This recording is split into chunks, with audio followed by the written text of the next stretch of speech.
혹시 모든 게 다 끝난 것 같고 정말 깊은 어둠 속에 나 혼자 있는 것 같은 그런 기분 느껴보신 적 있으신가요? 오늘은 강원규 목사의 설교 말씀을 바탕으로요. 바로 그런 절망적인 순간에 오히려 완전히 새로운 시작을 준비하시는 하나님의 그 놀라운 계획에 대해서 한번 깊이 들어가 보려고 합니다. 그래서 교회를 지으세요. 그리고 비워두세요. 몇 년 안에 우리가 다 사서 이슬람 서원으로 만들 겁니다. 이 말 좀 충격적이죠?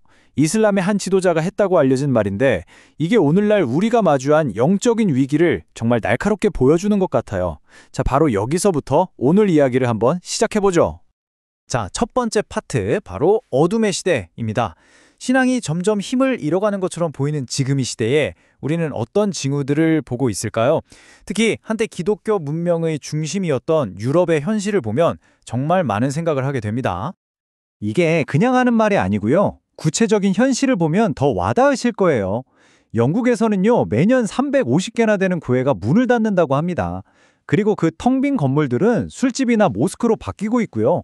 길거리에서 복음을 전하면 법적인 제재를 받고 심지어 환자를 위해 기도했다는 이유로 의사 면허를 박탈당할 위기에 처하기도 합니다. 정말 암울한 풍경이죠. 하지만 말이죠. 정말 이게 이야기의 전부일까요? 그냥 눈에 보이는 게 다일까요? 어쩌면 우리가 놓치고 있는 더 큰 그림이 있는 건 아닐까요? 이 질문을 가지고 다음 이야기로 한번 넘어가 보겠습니다. 두 번째, 하나님의 숨겨진 준비입니다. 만약에 겉으로 보이는 이 쇠퇴가 이야기의 끝이 아니라면 그 뒤에서는 도대체 무슨 일이 일어나고 있는 걸까요? 네, 바로 보이지 않는 곳에서 이미 새로운 일을 준비하고 계신다는 그 놀라운 희망의 패턴을 한번 살펴보겠습니다. 이 개념을 이해하려면 꼭 알아야 할 단어가 하나 있습니다. 바로 여호와 이레. 많이 들어보셨죠? 주님께서 준비하신다는 뜻인데요. 이게 뭐냐면 문제가 터지기도 전에, 심지어 우리가 그 문제를 알아차리기도 전에 이미 해결책을 다 마련해 두시는 하나님의 성품을 보여주는 이름입니다. 이 놀라운 패턴은 성경을 보면 정말 계속해서 나와요. 아브라함이 아들 이삭을 바쳐야 하는 그 절체절명의 순간 아시죠? 이미 순양이 준비되어 있었잖아요. 또 엘리야 선지자가 이제 정말 저 혼자 남았습니다 하고 절망했을 때 하나님은 뭐라고 하셨죠? 아니야, 내가 7,000명이나 남겨뒀고 네 다음 주자인 엘리사까지 이미 다 준비해놨어 라고 말씀하시죠. 항상 한 발 앞서서 보이지 않는 곳에서 일하고 계시는 거예요. 네, 바로 이겁니다. 이게 오늘 우리가 붙잡아야 할 핵심 메시지예요. 우리가 마주하고 있는 이 어둠은 하나님의 부재를 뜻하는 게 아니라 오히려 무언가 엄청나고 새로운 일이 시작되기 직전의 거대한 서막이라는 겁니다. 자, 이제 이 패턴을 가장 극적으로 보여주는 사례 연구 속으로 한번 들어가 보겠습니다. 한 시대가 저물고 새로운 시대가 확 열리는 그 영적 전환기를 생생하게 보여주는 바로 엘리와 사무엘의 이야기입니다. 엘리와 사무엘이 살았던 시대의 분위기를 이 한 문장이 딱 요약해줘요. 여호와의 말씀이 희귀했다. 이게 무슨 뜻일까요? 하나님의 음성이 거의 들리지 않는, 영적인 소통이 거의 끊겨버린 깊은 어둠과 침묵의 시대였다는 거죠. 여기서 정말 중요한 비교가 나옵니다. 두 사람의 영적인 상태가 잠자는 위치를 통해 상징적으로 드러나거든요. 엘리 제사장은 자신의 처소, 그러니까 편안하고 안락한 자기만의 공간에서 잠이 들어요. 그런데 어린 사무엘은 어디서 자죠? 여호와의 전, 하나님의 임재를 상징하는 법궤 바로 곁에서 잠을 청합니다. 이건 그냥 잠자리가 아니에요. 영적인 긴장감을 놓지 않고 늘 깨어 있었다는 뜻이죠. 어디에 머무는가, 이게 모든 걸 결정했습니다.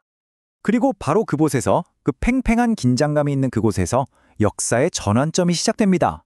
그 깊고 깊은 침묵을 깨고 마침내 하나님의 목소리가 직접 들려오는 순간입니다. 이 장면 정말 영화 같지 않나요? 하나님이 사무엘아 하고 부르시는데 사무엘은 그게 하나님의 음성일 거라고는 상상도 못해요. 그래서 제사장인 엘리에게 달려가죠. 부르셨어요? 엘리는 아니, 안 불렀어. 이게 한 번도 아니고 두 번이나 반복됩니다. 마침내 세 번째 부르심에 들려왔을 때 영적으로 무뎌질 대로 무뎌졌던 엘리조차 아, 이게 보통 일이 아니구나 하고 상황을 파악하게 됩니다.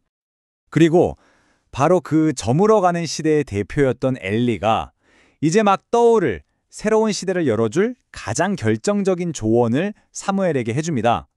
다음에 또 그 목소리가 들리거든 이렇게 대답해라. 이 말 한마디가요. 낡은 시대가 새로운 시대에게 바통을 넘겨주는 정말 상징적인 순간이었어요. 그런데 사무엘이 처음으로 들은 하나님의 메시지는 막 달콤한 축복이나 격려가 아니었습니다. 오히려 정말 무거운 내용이었죠. 그건 바로 자기가 그토록 존경하고 섬기던 엘리 제사장 가문에 대한 혹독한 심판의 예언이었습니다. 사무엘의 새로운 역할이 얼마나 무거운 책임감을 지고 시작되는지를 보여주는 대목이죠. 이 심판의 메시지를 전해 들은 엘리의 반응을 보면 왜 그의 시대가 끝나야만 했는지를 명확히 알 수 있습니다. 그는 하나님이시니 그분 뜻대로 하시겠지라고 말하면서 그냥 운명을 받아들여요. 적극적으로 회개하면서 하나님의 마음을 돌이키려고 애썼던 다른 인물들과는 완전히 다른 모습이죠. 자, 그렇다면 이 수천 년 전의 이야기가 오늘을 살고 있는 우리에게는 과연 무엇을 말해주고 있을까요? 이제 이 질문을 우리 자신에게 한번 던져볼 시간입니다. 핵심 질문은 바로 이겁니다. 나는 오늘 어디에 머물고 있습니까? 엘리처럼 나만의 안락하고 편안한 공간에 머물러 있나요? 아니면 사무엘처럼 좀 불편하더라도 영적인 긴장감을 가지고 주님의 전에 머물러 있나요? 이건 단순히 물리적인 장소의 문제가 아니에요. 바로 우리의 영적인 자세, 태도에 대한 이야기입니다. 엘리의 방식은 영적으로 단절된 채 그냥 현실에 안주하는 삶이고요. 반면에 사무엘의 방식은 비록 지금 당장은 불편하고 긴장될지라도 하나님의 임재 안에 머물면서 그분의 음성을 듣기 위해 깨어있는 삶을 뜻하는 겁니다. 맨 처음에 봤던 그 암울한 현실, 기억나세요? 그런데 이제는 이걸 다른 렌즈로 볼 수 있게 됐습니다. 이 그래프를 보세요.